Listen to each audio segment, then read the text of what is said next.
Hi everyone, welcome to Reading with Reference. My name's Katherine. I'm one of the reference librarians at the Haverford Township Free Library, and today I'm going to tell you about a few novels that are coming out later this year, as well as one nonfiction book. So the first book I'm going to tell you about is 150 Glimpses of the Beatles by Craig Brown, and it's actually what I'm reading currently.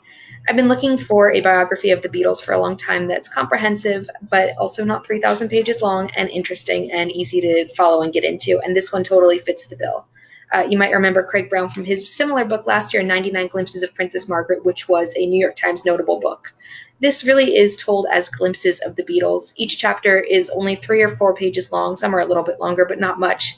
And they cover all kinds of different aspects of the Beatles' lives. So there's one chapter on Paul McCartney's relationship with Jane Asher's family and how that shaped his songwriting and his personality. There's a chapter about how Ringo Starr grew up basically in the hospital and was sick for most of his childhood, which I never knew. It's really interesting, and it gives this really well-rounded, multi-angled view of the Beatles as not just men who shaped music and the decades of the 60s and 70s, but as young men who I didn't quite realize how young they were, who changed the world. If you know a lot about the Beatles, if you know nothing about the Beatles or somewhere in between, you'll really enjoy this book, and I definitely check it out when it comes out on October 13th.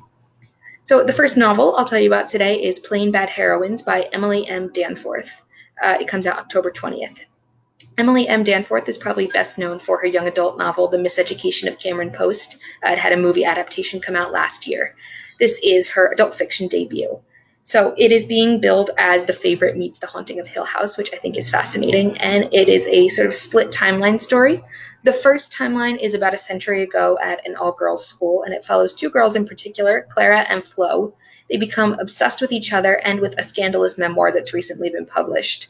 They decide to show their allegiance to the memoir's author by creating their own secret society at school just for the 2 of them called the Plain Bad Heroines Society. But then the 2 are found dead, and within 5 years, 3 more students at the school meet similar fates, and eventually the school has to close its doors forever.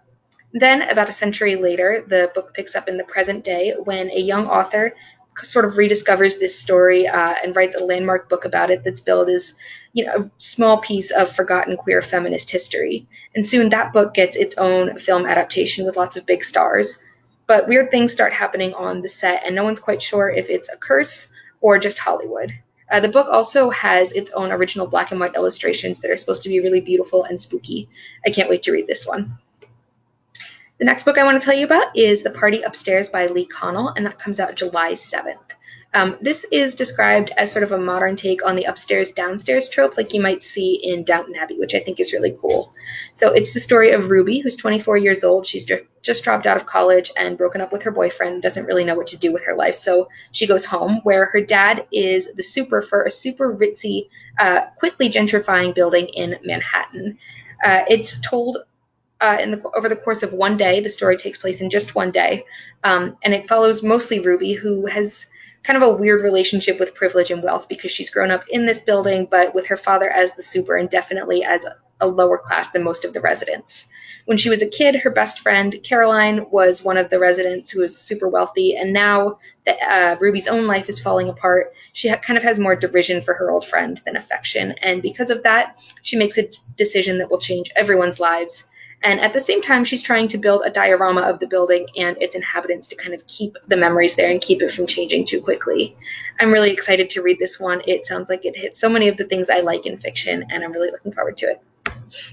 And then the last book I'm going to tell you about is Anxious People by Fredrik Backman, who you might know because he wrote A Man Called Ove, he wrote Beartown, and its sequel, Us Against You, which were 2 of my favorite books of the past couple years, as well as books like My Grandmother Asked Me to Tell You That She's Sorry.